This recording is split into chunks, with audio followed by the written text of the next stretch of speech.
Welcome everyone. Thanks for joining us today to learn all about transitioning from Adobe Analytics to CJA. I'd like to introduce myself. My name's Charlie Bryan. I'm a member of the training and development team here at Adswerve. I'm your neighborhood moderator for today. I do want to cover a little bit of housekeeping before we get into the good stuff here. Everyone's favorite question is, will this be recorded? And that answer is yes. We are recording right now, and we'll share a copy of that recording with you after the session in your email. If you have any questions during the webinar, please don't hesitate to post them in the question section of your webinar control panel. There's a screenshot of that there on your screen because that panel can be a little interesting to navigate. So find that question section and post your questions there. We're really hoping this is an interactive webinar. We want to, you have access to Sander and Jake right now, which is unusual. They're very busy and they're experts. So take advantage of that and post your questions so we can have them answer them firsthand. Also, if you notice any technical glitches, like the audio goes out or the slides don't seem to be advancing for you, let us know that in the question section as well so we can address those issues as soon as possible. Now, before I hand it off, I do want to introduce Adswerve real quick. We're hosting the webinar, so you're probably wondering, who are we if you're not familiar with us yet? So welcome if you're new. Adswerve is your trusted data, media, and technology consultancy. We're the #1 Google marketing partner, the top Google Cloud partner for marketing analytics, and we're the 2024 and 2025 Adobe Emerging Solution Partner of the Year. So we're pretty excited about those accolades there. We have more than 250 industry experts on our team. We're trusted by more than 800 agencies and brands to get the most from their Google and Adobe platforms and the rest of their marketing tech stack. So that number, that 800 number, isn't just clients in name. We spend more than 80,000 hours working on client analytic projects in a year, which is a lot of hours every workday. And we handle, that's in analytics alone, and we handle $1 billion in media spend every year. So you can imagine that we've seen it all, we've handled it all successfully, and we can help you through any challenges or road bumps, roadblocks that you're overcoming today as well. So now that we've gotten that introduction to Adswerve, I'm going to pass it over to our partners so they can introduce themselves as well. Hi, everybody. My name is Jake Winter. I'm a principal lead here at Adswerve. I am a 2025 Adobe Analytics champion. I've been working with Adswerve for about 2 years now. Prior to that, I have about 15 years of experience working in Adobe Analytics across a number of Fortune 500 companies. This is all I do, and I enjoy helping others, and that's what I do with Adswerve now, is help implement CJA. Awesome, thanks, Jake. Yeah, I'm really excited to be here. My name's Sander Jones. I'm on the product marketing team for Customer Journey Analytics and Adobe Analytics. I've been at Adobe for about 4.5 years or so, and yeah, we're just really excited to talk with you about modernization and modernizing your analytics solution. So a little bit about what I thought would be appropriate is, why don't we level set? Why are we talking about analytics modernization? And what we're continually hearing from customers is that there's this big gap when it comes to customer analytics. Like, brands have gone all in on experiences and they're trying to differentiate themselves from their competitors. But what we continually hear is that they need to understand the customer first before they can try to improve the experiences. That's why we see customer analytics as the tip of the spear to accomplish great personalized experiences. A lot of brands, they're trying to twist their back office legacy systems into a customer analytics solution, but it's one too many steps removed from the customer and the experience. So you can see here, there are dynamics in the market that are demanding modernization, right? If we start on the left-hand side here, there's this rising customer expectation, but brands are really struggling to understand what are those unique needs of the customer. There's this idea around data control, mostly around clickstream data, behavioral data, but who owns the data in these legacy processes? Who's trying to make that data usable? If you're trying to do personalization at scale in the moment that matters, right, you need control of the data. Then there's an activation piece, right? There's this vast amounts of data that's being produced, but little of it's actionable. And then there's an AI assisted on-demand portion, right? It needs to be easy for non-experts, needs to be easy for non-analysts to pick up and use. So we're not saying that there's anything wrong with the current stack. right? It's built to be the backbone of IT for a lot of businesses. But when it comes to customer analytics specifically, and the real-time nature that's required for the improvement of customer experiences, this is where the problems are, right? First, traditional processes, they're slow, it's resource intensive, right? How long does it take for an organization to get cross-channel insights? I'm sure a lot of you dealt with that, right?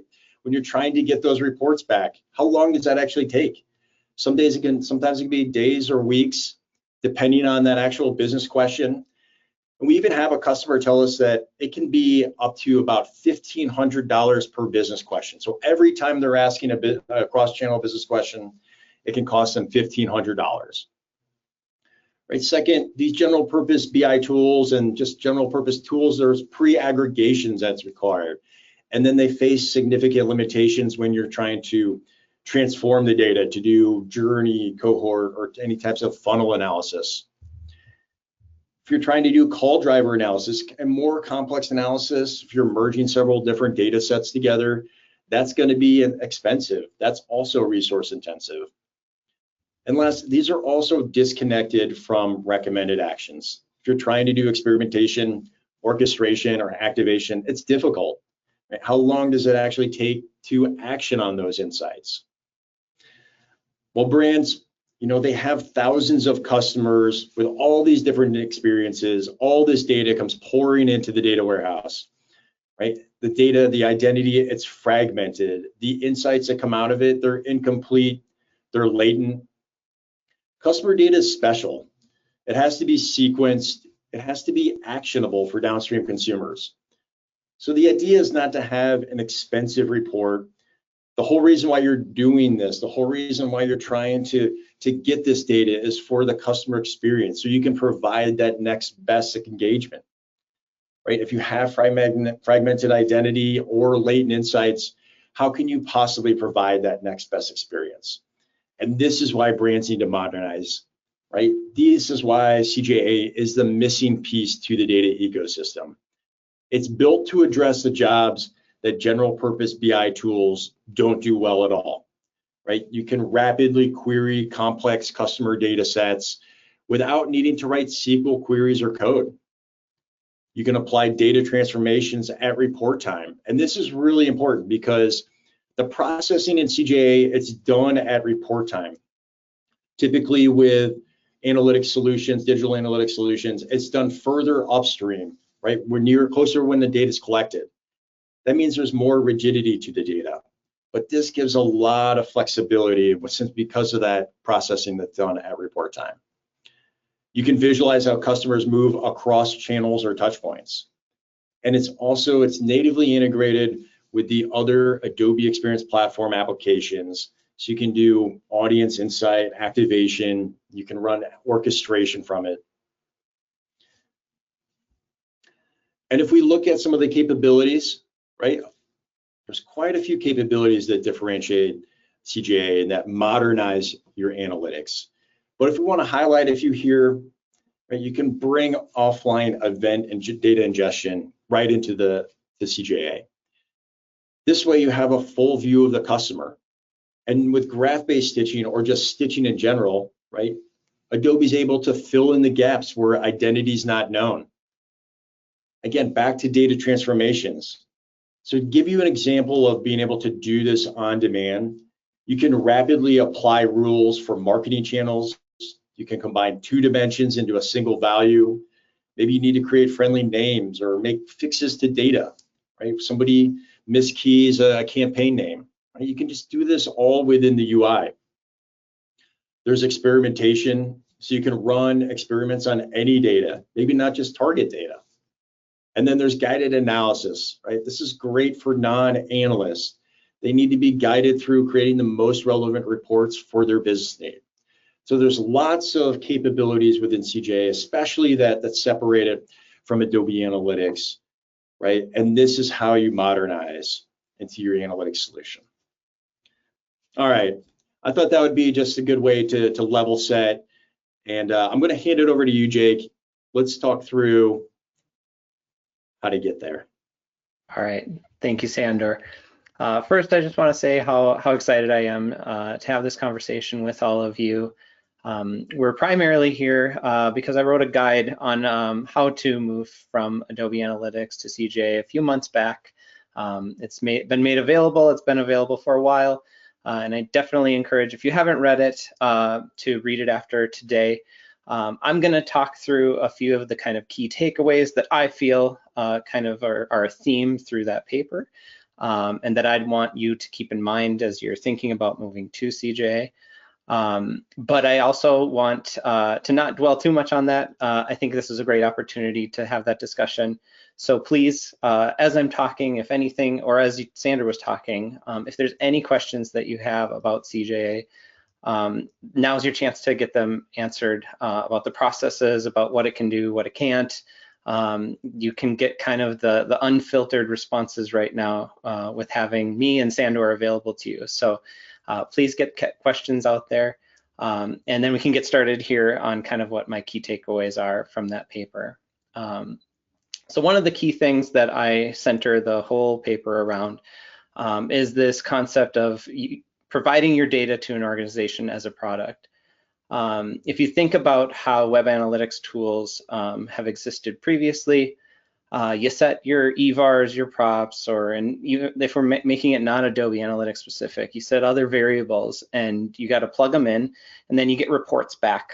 And if you want to do anything with that data, you maybe have some type of export that comes out after it's been processed. It's got these columns, and from the data feed specifically for Adobe Analytics, it maybe gets put into your data warehouse.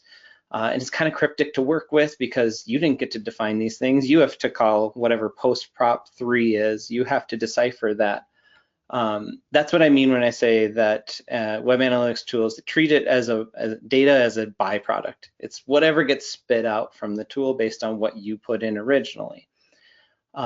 This is in contrast with a concept called data as a product.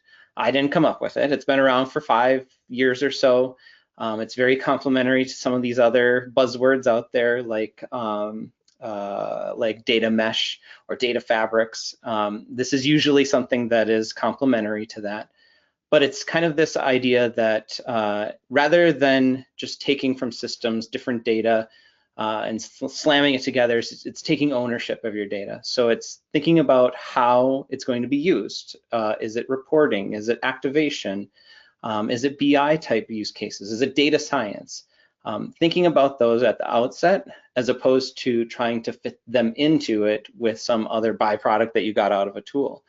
Another emphasis is on accessibility. It needs to be available in different ways and different formats and thought about when it's actually being made available. There's usually some amount of rigor around its quality and standards, that you're not working with bad data. One of the most common things with Adobe Analytics and especially data feeds is sometimes you don't know what's been put into a given variable, or sometimes 3 or 4 different types of things are being put into the same variable.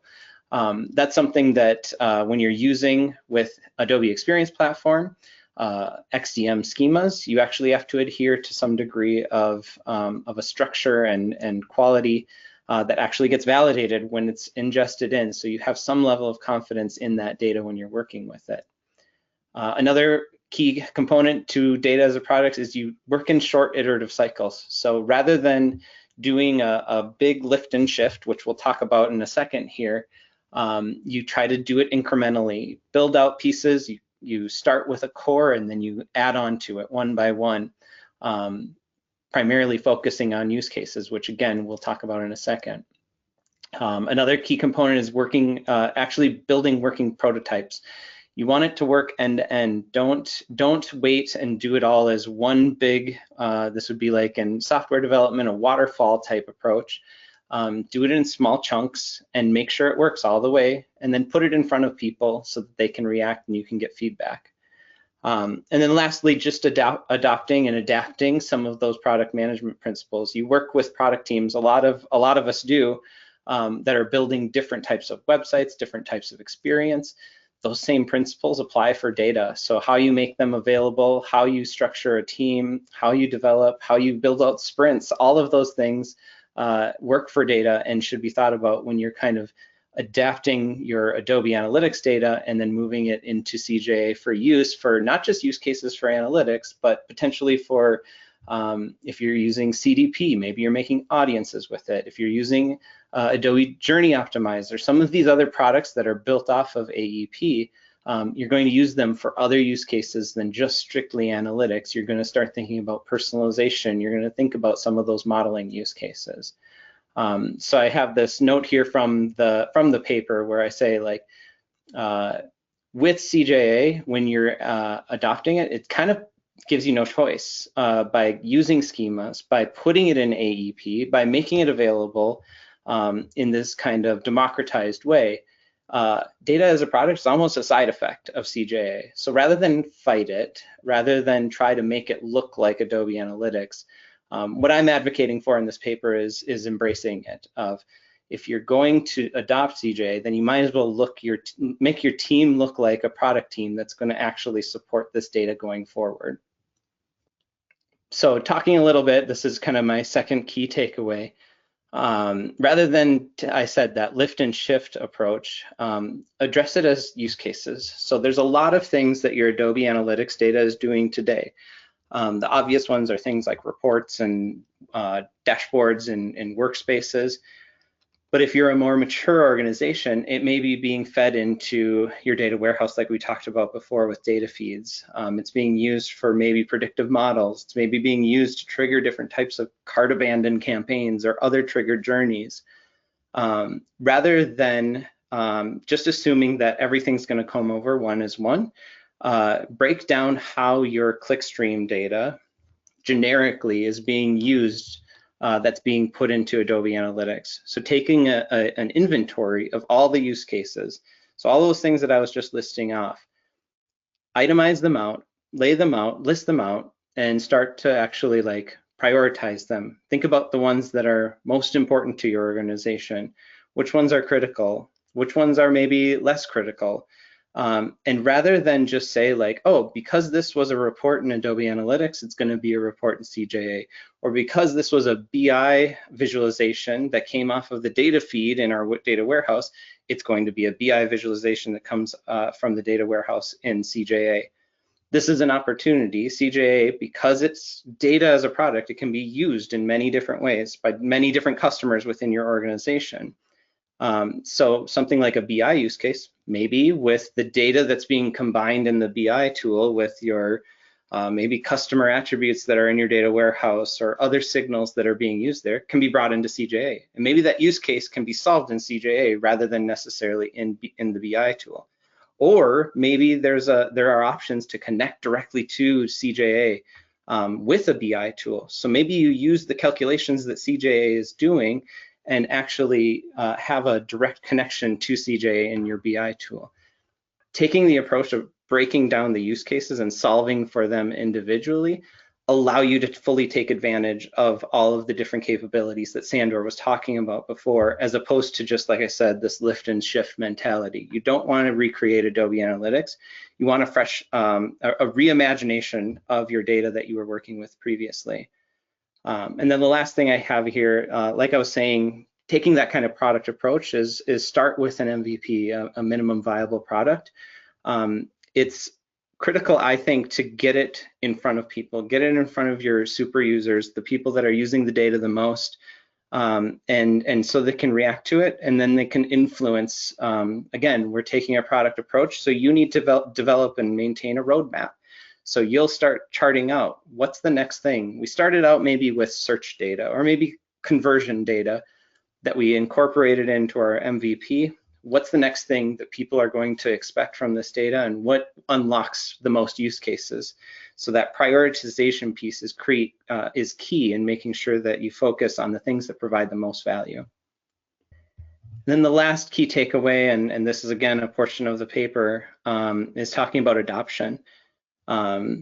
Because it's a product, it's nothing without its customers. The consumers and people that use the data within your organization are the ones you want to think about as you're starting to actually make it available. So I say here, catalog the user personas and make sure you look at the people that were using Adobe Analytics. You want to make sure that you're continuing to serve them. But expand it, think bigger. One of the biggest things I've seen with organizations that are successful with CJA is that they've brought in new users. They've expanded their user base beyond just the people that used Adobe Analytics. Sometimes the biggest champions within an organization for CJA don't end up being the Adobe Analytics users. Change is kind of scary sometimes, and they can be some of the most that are averse. But BI tools, people that are writing queries maybe in BigQuery or in their own database, sometimes are the ones that are most excited about CJA. They're the ones wanting to get those previews, wanting to jump in before maybe someone else does. Encourage that. Find those personas that maybe are new and incremental and get them exposed to how CJA, how digital data can be used in a new and a different way. I mentioned this, but demoing, it's again a component of product management. Demo early and often. So get that data and what it looks like, show what CJA can do, and get it in front of them. Show the tool to them. Get away from slides, get away from what I'm giving you right now, and show them the tool and see how it can provide value for them, and then give them early access, put it in their hands so they can start experiencing it. Again, I will say like that's an early access group, the people who are most excited. You don't want to roll it out to everyone immediately. It's new. There's going to be new calculations. I touched on that a little bit in the paper of how new baselines need to be established. So you want to roll it out incrementally, but let that early access group, the ones that are kind of vetting it, be the ones that say, yes, this data is trustworthy, it's believable, and then they can be the ones that help bring it to the rest of the organization as champions. And then lastly, and this also, the paper is long, it's got a lot, it kind of walks through like everything that potentially you might forget when you're thinking about all it takes to move from Adobe Analytics to CJA. There's a lot there. It seems like Adobe Analytics, when you think about, oh, I just hop in there and run some reports, but there's a lot there. So things like classifications, they're called lookups in CJA, historical data, there's all considerations that to truly fulfill a use case, you can't leave these out. So you got to make sure that you plan for them and incorporate them into your roadmap. So just a quick summary of what those key takeaways are. And there's way more in the paper, but if I was just to like summarize and say like, what should you focus on? What would be the things that I'd really want you to learn from it? Is that adopting that data as a product approach. So owning your data, enabling it as if it were a product. Avoiding it's a reflex, and I've seen it so many times doing over a couple dozen implementations of CJA with Adswerve. The reflex is to look at your Adobe Analytics SDR and do a straight mapping to schema and CJA, avoiding that and trying to break it into chunks of problems that you're trying to solve versus that lift and shift kind of approach. And then lastly, that really kind of user emphasis and understanding the different types of personas that are going to be using it, and getting it in front of them, getting CJ in front of them. If they're using the data for other purposes, like I said, bringing it into Tableau, give them different POCs of that so that they can see it and feel it and experience it, so that they can ultimately be those biggest champions. And with that, that's kind of the summary of what I wanted to take from the paper. Some of you may have read it already, but if you haven't, I encourage you to read it. And if I sparked anything or what Sander said, like I said, we really want this to be a discussion. We want to have questions come from the audience because, again, this is a great opportunity for you to ask those questions. Yeah, Jake, we had a few come through actually. And so picking and choosing, I think I'll start kind of earlier on in some of your content. You know, there's this idea around data control, right? And a data provider versus a data owner. I'd love for you to talk about like, what does it mean to practice that clients take control over their data structure with CJA? Yeah, and that's kind of going back to that, like defining how the data is going to first be captured. So everyone always has some type of tagging that they put on their website, and that data has to be formatted in some way. In old Adobe Analytics, it's going to be props and evars, and you put them in different numbers. What CJA and what XDM schema allows, which is kind of your first foray into the CJA world is creating this schema, is it opens doors to thinking about how data is structured. You don't have to put props or evars into lists that are delimited. You can actually create structures, so you can actually represent your data the way that you're going to use it. So if you think about a product, you can give it all the attributes, and if you potentially interact with multiple products at once, like a cart, you can have those in an array so that you can actually have as many as you want. The concept of a product string is powerful, but really messy to work with, really hard to understand, and potentially valuable for other use cases like content. So allowing you to structure that data and use, for example, arrays, like product string is an array. Using those arrays for any type of data structure allow you to design your data for how it's actually going to be used by your business. Because every business is different. There's certainly some common core elements, but there's going to be unique things that you want to do with your data, and taking ownership of it and treating it like a product is where you're going to put your stamp on it and really design it for your future so that it can scale with your company. Yeah, that's great. What about one of the this question came through around use cases, because I realize that scoping use cases is probably one of the most important steps in moving over to CJA. Like, how do you guide teams in identifying and prioritizing those first use cases? Usually it's by what's being asked for the most from their stakeholders. So what's burning, what's the most important? Sometimes it depends a little bit on the stage that they're at with CJA from a internal advocacy perspective. Sometimes you still need to kind of convince people on the value of it, that it's net new, it's better, something is even more valuable than Adobe Analytics. So maybe those most important ones are incremental to what Adobe Analytics was doing. Maybe it's a cross-channel type use case where you have store data and then you're going to combine it with online so that you can see that cross-channel journey. And maybe that's what you prioritize first. Maybe it's more foundational. Maybe this is something that people are really worried about because they've got all their work that they do out of Adobe Analytics today. I'd say that prioritization really needs to be organization specific, and that's where you need someone like, in the paper, I talk about the different roles that you'll want to have within your organization, and one is a data product manager.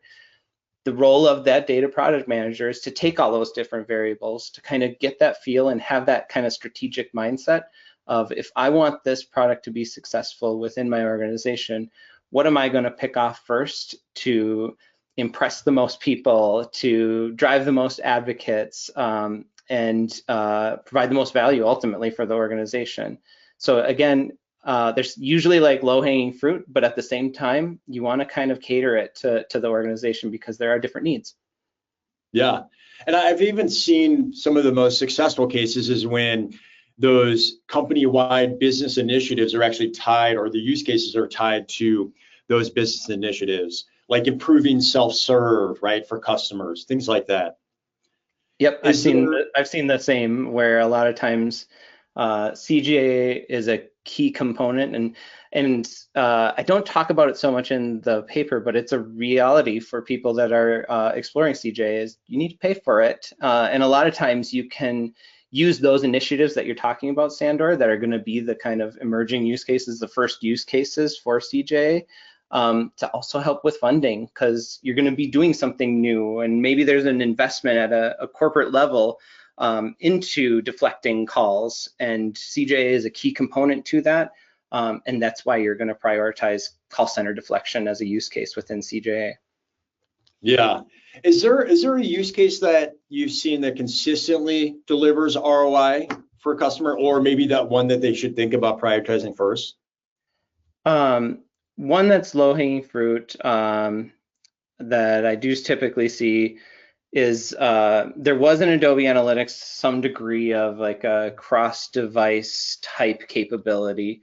There were a lot of limitations to it. It was on a higher SKU, and it didn't always work as well as you'd hope. But that is kind of one that's really helpful out of the gate. Like if you have some level of identification, and especially if you have a mobile app involved, but even with a web mobile versus desktop, that's something that I see often is illuminating, where a lot of key behaviors are happening, especially around conversions when they're changing devices. They're maybe researching a little bit further, or they started on their phone and need to finish on the laptop or something like that.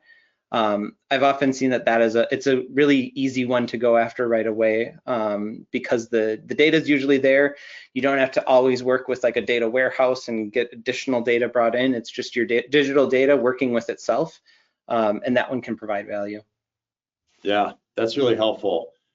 I guess moving to more of a change management part of their topic within there, like what roles or teams do you see that really start to get value once you move to CJA, right? And then why didn't those teams use Adobe Analytics in the same way? So I alluded to it a little bit earlier. A lot of like BI teams, ones that are in SQL heavily, will often be the ones that can maybe get the most unique value and can start using it in new ways. They probably also didn't have an interest in digital data by itself when it was just in Adobe Analytics. Maybe they work a lot in other systems, whether it's like Salesforce or some other type of tool. They're focused on that data. The unique ability of CJA is that ability to kind of tie everything together on one customer timeline into a journey, and they've never seen anything like that. And it can be eye-opening sometimes to show them what they can potentially do. Sometimes they'll say, like, we'll show them a journey that takes data from their platforms, like I said, maybe it's Salesforce, and how a lead progresses or something along those lines. And they'll be like, that query would have taken me 2 days to write in SQL, and you answered it in 15 minutes. That can be huge for some of those teams. And again, sometimes, like I said, they can end up being some of the biggest advocates for CJA. Yeah, and it's that cost optimization, the time savings. Those are the types of value levers you can really tie to CJA and that we see, right? Of shrinking that time frame of being able to get those insights faster and reacting to them. You know, this question came through the chat is, what is a common mistake that teams make during that adoption phase? Because that's also very important, right? You can get implemented, but you also have to drive adoption. Is there, you know, what is that mistake, or are there ways to avoid it? I would say I talked about it probably. The biggest mistake, and I see it regularly, it's kind of twofold. It's one, assuming it's always schema related. So schema is like the language that your data is going to be spoken in when it's used within CJA, but also within other systems. And in the first one is assuming the schema is going to translate one-to-one with Adobe Analytics, or using the Adobe Analytics schema itself. And it's just doesn't translate well to a modern data schema format. So a lot of times they'll assume that it just comes over and the list prop stays in a string array within a schema, and they try to work with it, and all of a sudden it doesn't do what they wanted it to. So using Adobe Analytics schema would be one of those big pitfalls. And then I'd say the second one would be just mistakes with schema creation. Just being unfamiliar with it, it can be a kind of a challenge to understand, like, when do I want to use objects? When do I want to use arrays? When should I put different fields in different other arrays? How, like, data modeling itself is an art and a little bit of a science, where I kind of describe it as you can data model something in a lot of different ways that still work, that are correct. But there are definitely ways that you can do it wrong, and it can actually impact how you actually activate the data. So some of those mishaps as you create the data model often end up having impacts later 6 months when you're trying to use it that maybe don't allow you to unlock a use case, and then you have to go back and redo your schema, and that's not an easy process. Yes. I know that can get complicated. This one comes through from Shane. All right, what are our companies loading historical data, or Adobe Analytics historical data into CJA? And then what are the latest features Adobe has migrating that historical data? So I'll answer the second one first, and then I'll go back to the first one. So Adobe currently has a source connector that allows you to bring Adobe Analytics data into Adobe Experience Platform. It has its purposes and uses that can be valuable. So sometimes what I see a lot is maybe a company will buy a customer data platform, another product within AEP, but maybe they're not ready to use CJA yet. So they bring in Adobe Analytics data and they start creating audiences for different types of like media use cases and activation use cases with CDP. So the data will come in as the Adobe Analytics formatted data that I mentioned before, but they're not really planning to use it as anything other than a key for activation. That's the primary way to get data into AEP. And the most probably feature-rich option that Adobe provides. There's some basic mapping capabilities that can be used to put it into a slightly friendlier schema. To go to the first question, so are companies loading historical Adobe Analytics data into CJA? Yes, they are, but it's not as maybe straightforward as you'd hope. And I talk about this in the paper too. If you take the data that's coming from Adobe Analytics in those props and evars that it was originally set in, and then you try to blend it with the data that maybe you're using Web SDK, maybe you're bringing it in from another data warehouse, but you've created this modern data schema that uses different objects and that data model that I was talking about, and then you try to blend them and they don't match up. The props don't go where the fields go in the modern schema, and you have a cliff where you try to create a report off a dimension, and on February 2nd, where the Adobe Analytics data ends, your dimension ends, and on February 3rd, where the new data is, your new dimension begins. What we do at Adswerve to help with that is typically a transformation step. The mapping tools that the source connector has when you're bringing in Adobe Analytics data into AEP, relatively limited. Things like creating arrays, which are really important, are kind of hard to do with that mapping capability. So one of the services we provide is when we go back and bring historical data in, and this is where sequencing is really important, and that's also in the paper too, is when you get your schema, your modern schema, to a point where it can cover all the use cases that Adobe Analytics does, that's the key moment, that critical mass that we say, go get your Adobe Analytics data, bring it in as history, and we're going to transform it. We're going to take every field that's a prop and then find its proper home in the new schema. And that way, when we do the transformation and turn all of that historical data into the new schema that you've designed for the future, it's fully continuous across that timeline. There's no cliffs when you're trying to actually report on it. And that's what we do for all of our implementations that have a historical component to it. Awesome. Let's see here. Looks like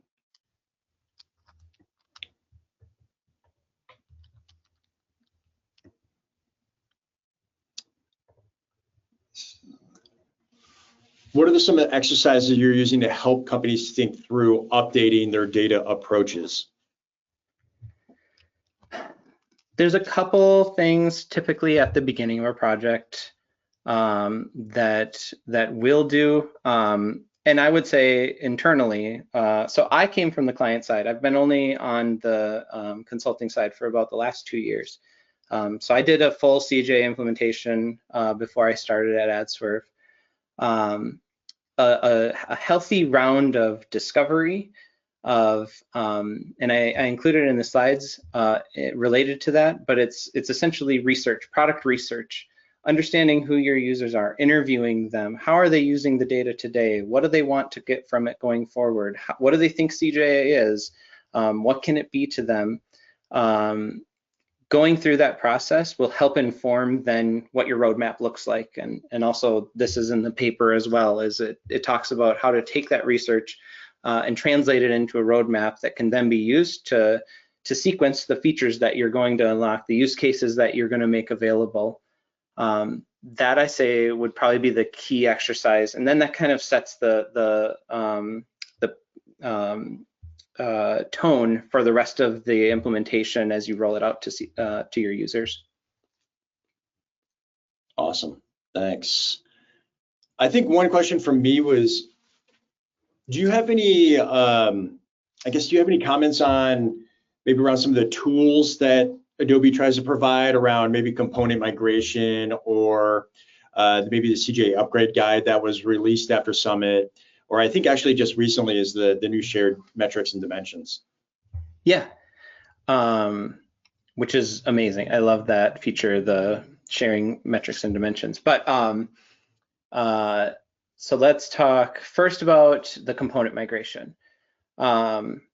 It is useful when, this is where I have to go back a little bit to my use case focus earlier.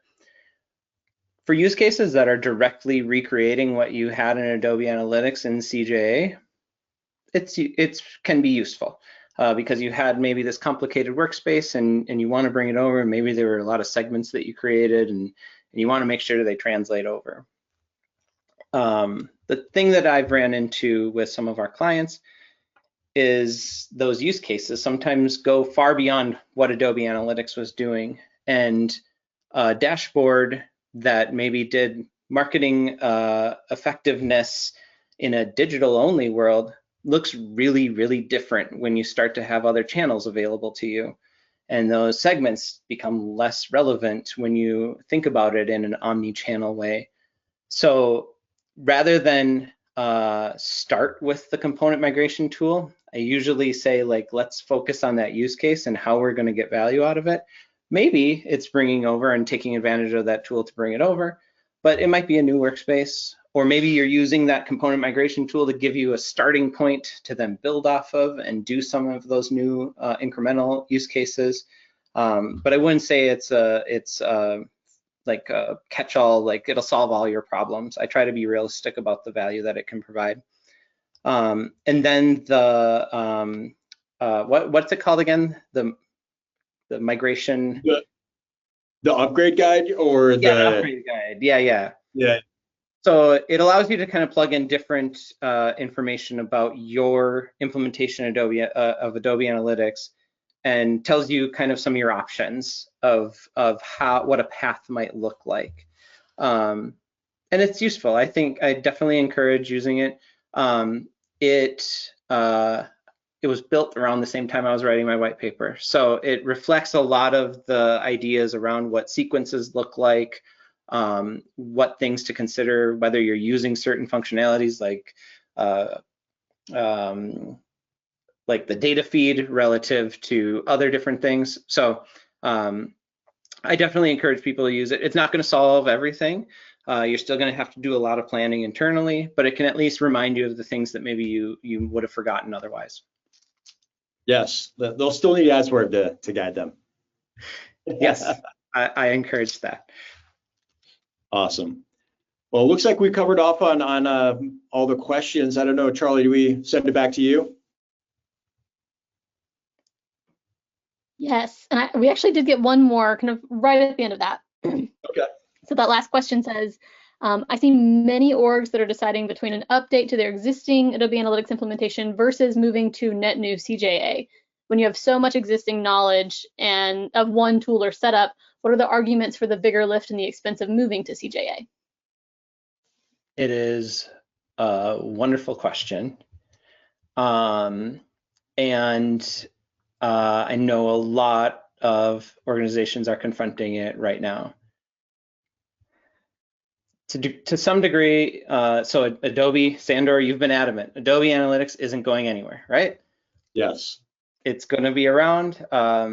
So it's not that you have something like a Google Analytics situation where there's a forced migration and there's an end date and you got to get over.